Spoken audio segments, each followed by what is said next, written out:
Minutes with myself, MICHAEL BURGIO and Mark Novak. And this morning we're going to be talking about buying first or selling first. Does the chicken or the egg? Who comes first? What should we do? How are you, Mr. Novak? Good, buddy. Good. It's a big topic, hey, because I think we're pretty used to it because we're, collectively between us, we've been in real estate for over 30 years and we're exposed to a lot of people buying, selling, but just that mere fact or that concept of, oh shit, I've got to sell, oh shit, I've got to buy, what do I do first? Let's talk about it. Yeah, it's definitely probably a topic that has always been in real estate, hasn't it, Mark? It's not something, when like something like financing where sometimes it would go through a phase where money's really easy. So finance is never like a discussion point in real estate, and then financing is really tough. Sometimes it comes and goes, but I find this topic and this thought pattern for people buying and selling has always been there. I really don't see it ever leaving. What's your take on it, Mark? Look, it's certainly an emotion that people all deal with differently. There's certainly strategy behind it, which is today what we can arm people with as well, with strategy. The emotion, I guess, everyone's different how they operate, and some people operate in a manner where they're extremely cautious, and some people operate in a manner where they're just cut snakes crazy and they just don't give a shit and they get it done. Who cares whatever the order is? They don't even care about strategy. So I guess where we want to arm you today, guys, is let's give you the cross-section of what people do and how they do it, and get a bit of strategy behind it. And then the takeouts will be you'll have that confidence and strategy to do your shit. Yes. And I think first and foremost is liaising with a broker to see what you can do. How often, Mark, we get people who assume they have to sell to buy, when in some cases you don't have to. And we always advise, if you don't have to sell, hold on to the property. So I think first step is, can you buy another property and retain the initial property as well? Because it's just that would be what we see the clients do if they can. And sometimes people can do that. And it also depends what you're buying. Is your secondary, let's just say you've got one property in the workshop and you're buying a second property. Now, if it's an investment property that you're buying, then I think it can, I would ask my broker two questions. What can I buy if I sell? And what can I buy if I retain the property? Would be one. But if you're selling to move into, for example, you've got a 2-bedroom unit in DY and you want to buy a house, let's say in Narrowena, and then you go to my broker, what can I do there? So what would be, because I think a lot of people don't fully understand how cheap money is at the moment, and with the rental returns where you may be able to, if you've got enough equity and cash deposit, keeping that second property, because a lot of people may think, oh, I can't buy it, it'll cost me too much a week to keep, like it's just not affordable. Where actually, with interest rates so low, you may be able to keep the initial property and it either makes you money, i.e. $20 a week after everything, or it only costs you $20, $50 a week. So I think that's a big one. So it's really, so on the outset, I want to buy a house.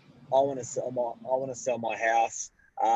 First thing to do, talk to your broker, and then just do an analysis and see if you can do both. See if you have to sell one. See how much you can borrow, and then a broker will do will actually give you a form of pre-approval. Now, at the same time and concurrently, you want to know what you want to buy. So unfortunately, I think people feel silly going shopping with no money in their pocket, but you have to.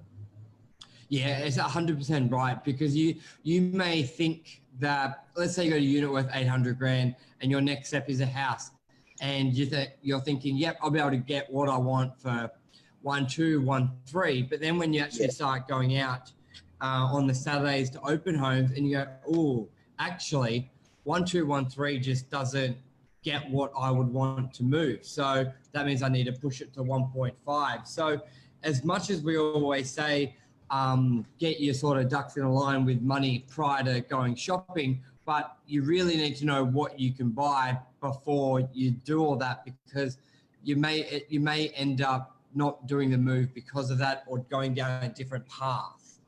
Well, your broker's going to ask you how much you earn. The broker's going to ask you how much do you want to buy, what's your place worth, and the broker's going to ask how much do you want to buy for. So we call it the discovery process. Yes. As a buyer, you've got to go through that discovery process on your buying, going to open house, half a dozen or a dozen, dreaming with no money in your pocket, having a dream, and then you know your buy price, which then takes us over to your sell price. How do you discover what that is in the discovery process?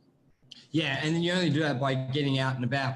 Now, Mike, do you find it's easier if you're, I think in my view, I find a lot of people downsizing have a bit more, they're a little bit more open to buying before they sell, because they've generally, especially if you've owned a property for 10, 15, 20 years, and you've got a fair whack of equity in there. So if you've owned a home in, say, Narrowena for 15 years, you bought it for 400 grand, now it's worth 1.7, and you're looking to downsize to something around 900 grand, you may already have that in equity ready to go. So that's where I find a lot of people, that type of buyer profile is very open to buying before they sell, because they know they've got the money there.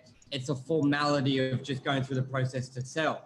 But what about when the shoe's on the other foot and you've got your unit for 800 grand and you're buying in a market 1517? Okay, can we hold on to that topic for 1 second? Can I just rewind a little bit back to the discovery process? You know what you want to spend because you've gone to 6 to 12 open houses.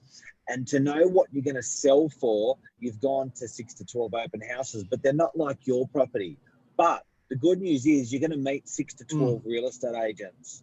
Grab one of those agents, two of those agents, or three of those agents, and ask them to come and appraise your property for free. Tell them you're not sure if you're selling or if you're going to rent it out. Either way, they're going to have business there. Either way, it's going to allow you to build a good relationship with a good agent who will also help you to buy, by the way, not just sell, but they will tell you the value of your property. That is the information and all of the information you're going to need for your broker. What you're going to buy for, what you're going to sell for, and also, you know, your income. So those three things are critical. I'm sure you know your mortgage, most people do. Collectively, with that information, now you're armed, and now you're going over to the process you just spoke about, Michael. Definitely. And so then I think a big tip as well, Mark, once you've found that property, is how you can structure. And this is something that many buyers don't think of, and a lot of agents don't offer this structure, but a lot of the time the buyers won't tell an agent their situation. And what I mean by that is, if you're buying before you're selling, there's certain terms you can ask for in your purchase that will just make that selling process a lot easier. For example, you find let's say you got the house you're downsizing, you found the apartment you like, you secure the property, but you ask for a long settlement, 8 weeks, 10 weeks, 12 weeks, 14-week settlement, which gives you 20-week settlement, which gives you the ability of time, and you have the ability to bring it forward. And why do we do that, Mark? Because what did you say before? When you're selling when you don't have to sell, or when you've got time buying when you don't have to buy, you are in the best position. How often do we see? Yeah, you're a much cooler cat. Like, you got to admit this, guys. You're a much cooler cat when you, and by the way, guys, what we're talking about today is buying before you sell, or do you sell first, do you buy first? This is the topic we're talking about. We've got a shout out to anyone on yes, Matty Admiral, Andrew Cole, we've got Rick Mooney on, Jeff Luby, Todd, love having you guys on every morning. It's really great. Ray Price, Jez Silla, how are you, buddy? Yes, thanks everyone for watching. We got Florida with us again? No, I haven't seen Florida yet. Florida today. Baby's having a sleep in. Well, I'm sure it's probably nighttime there, isn't it? It probably is. So, okay, where were we? Okay, we were reducible settlement. Well, you're a better buyer when you don't have to buy. You are such a cool cat when you have no time pressure. You can walk away from a deal. You're a cool cat. Now, when you're a seller and you haven't bought either, you know, you're a much cooler cat as well. So our recommendation is to sell first. And like you said, Michael, get the reducible settlement. And the reducible settlement is an absolute cracker because you can ask for 12 weeks, commit to a price, commit to 12 weeks or 20 weeks, but then you also get written into your contract that as a seller, you can reduce that whenever you want, which means if you find a desperado person to buy off, you can do a 4-week settlement. You don't have to convince them to do a 20-week settlement. And that's the powerful thing. You're selling with more time, so you don't have to be pressured into taking an offer. But you're buying with armed up with cash. And we've done this on many of our talks before. Going to a buyer with a contract signed with a 66W, ready to go, quick settlement, is very, very desirable for someone selling. And sometimes we see a seller take a lower price because it is there ready to go, shorter time frame. So that's where it's very, very good to put yourself in that position. And it just takes a bit of organization, some just correct knowledge. Watching this talk, I hope this can really help people who are in this position to steer them in a direction that will allow them to be able to sell with less stress and get an optimum price because they're not rushing and they're not taking the first offer, which sometimes is the best offer, but they've got time to assess. And when they're buying, they've got the ability to do a quick deal if needed. Okay, so buy before you sell before you buy. What are the takeouts from this conversation from today's show? Takeouts would be long settlement, flexible settlement terms would be key. Settlement. Yep. Engage a broker first and engage a broker and do that whole discovery process. Vital. Discovery process. Go and see your 6 or 12 properties that you want to buy, even though you got no money, and learn about if there is something out there that you like, get inspired. And then you've got your buy figure. Then to get your sell figure, the agents that you met when you're out there that you liked, invite them to your home to give you a free and complimentary sales appraisal. While they are there, get a rental appraisal from them as well. Yes, and see if you can retain the property. So obviously that works for that rental appraisal.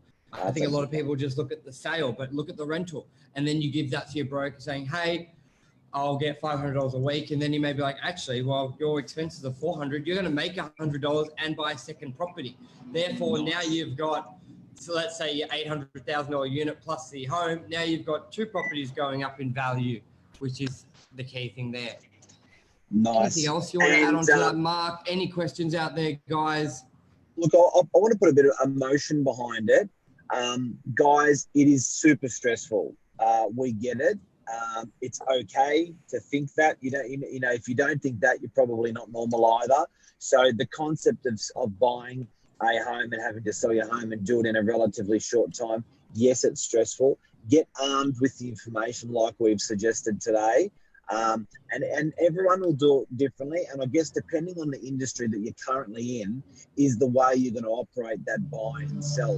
An accountant will do it different to a stockbroker, will do it different to a courier. Do you know what I mean? Like whatever your job is, you'll operate in that manner in a little bit different. Mark, and that's okay. We've missed probably the most important one. Tell me. Buy and sell in the same market. Ah, yes. Take it away, Mark. Yes. I'll let you go on this one. No, you brought it up. Go, tell us. If you're buying and selling in the same market, it just, when you try and beat the system or you take too much time, it just opens the door for danger. And what we mean by that is, let's just say you've sold your unit for $800,000 and you think the market's going to go down. You're trying to speculate, so you hold off buying. But history has proven it's more likely to go up than it is down. Let's just say instead of the market, let's say you've sold, you got the opportunity to buy this house for 1.3. and you feel like you're going to outsmart the system. So you wait 6 months.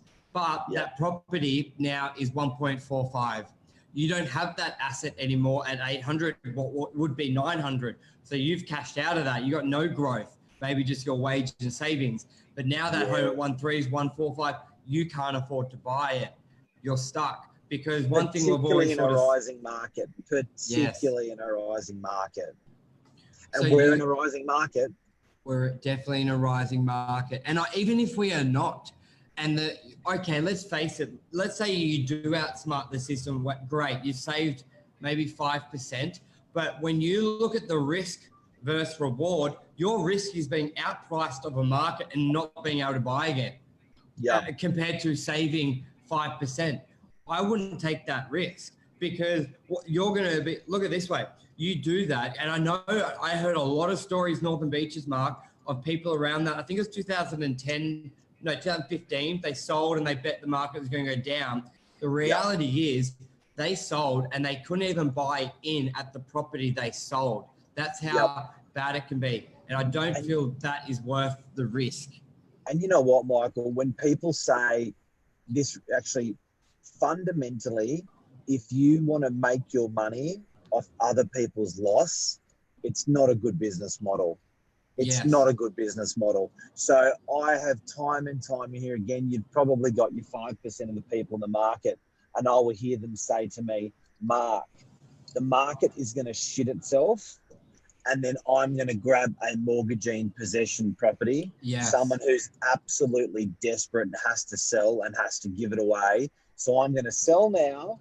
I'm going to wait, 12 months, 18 months till the market absolutely shits itself. Then I'm going to swoop for someone who's going out of business, bankrupt. I cringe when I hear that. I cringe. And when I hear feel bad. like, I cringe. Oh, mate, it's if you're making your money on someone else's loss, it's not good money. So guys and girls who are watching, just remember, it's not a good. It's if you want to build your business on that or build your purchase off that, the odds are I think you're going to fail. And Mark, who else said that to us? Mr. Triggerboff. And when I heard that, I was like, you're a good man. So do you want to go through, that was through David said, the ethos is we would rather pay overs for land and development sites. But that means we're also getting overs for the apartments. We want everyone to be winning. The sellers to get good money, the unit buyers and us to get good money when we're selling the units because it's a growing economy. It's a booming economy. Everybody wins. They didn't have that ethos of let's find someone who's screwed and screw them even more. It doesn't sound good. Doesn't leave anything for anyone. But you are right. Buying in the same market, absolutely critical on this subject today of buying and selling first. Don't leave yourself out of the marketplace for a long time. I think you're okay with maybe 6 weeks or maybe 12 or 16. But if you're 26, 52 weeks out of the market, you are in, I think the odds are you're going to be in a bit of trouble. Your gap's going to only get bigger and bigger. It's going to cost you more and more. Michael Edwards has said 10% of properties sell at a bargain price, minus 10% sell over market, 80% sell at market. Very good point. And that's good. I like that. 10% of properties sell at a bargain price, 10% sell at over market. Yeah, that's a good one, Mick. I like that. And it's so true, isn't it? So true. Big time. Yeah. All righty. Thank you, Michael, for joining. I'll let you know when that bunker, it's still no move yet. I reckon that's going to be a cracker space. And we will do a morning minutes when that opens because that's co-work. The new evolution. The first co-work in DY, luxury co-work space coming available at Novak. Michael Edwards is going to be our first tenant, apparently. Yeah, he's been on it. So it's going to happen. So if you want to work with Michael and across the road from us, let us know. We're taking registrations now. Free coffee at Novak. Free coffee at Novak. All righty, Guy. Anything else you want to add there, Mark? No, have a great day, everyone. Hope we helped you out. If you've got anyone that you know that's buying or selling, please share this video. We survive on shares and likes. And it's $50 for a share. Yeah, so we're giving away if you win. We're giving away $2,500 over the next 12 months, which is $50 a share every week. We just gave our first one away last week, and the guy didn't think we were for real when he did the share, and he was like, "Oh, that's cool." Yeah, I thought it was a scam. So for us, I think the name was Share Away, and yes, let's work on it. Andrew Cole, let's get these domains up and running. All right, guys. Thank you, Thanks. everyone. Cheers. See you, Michael. Bye.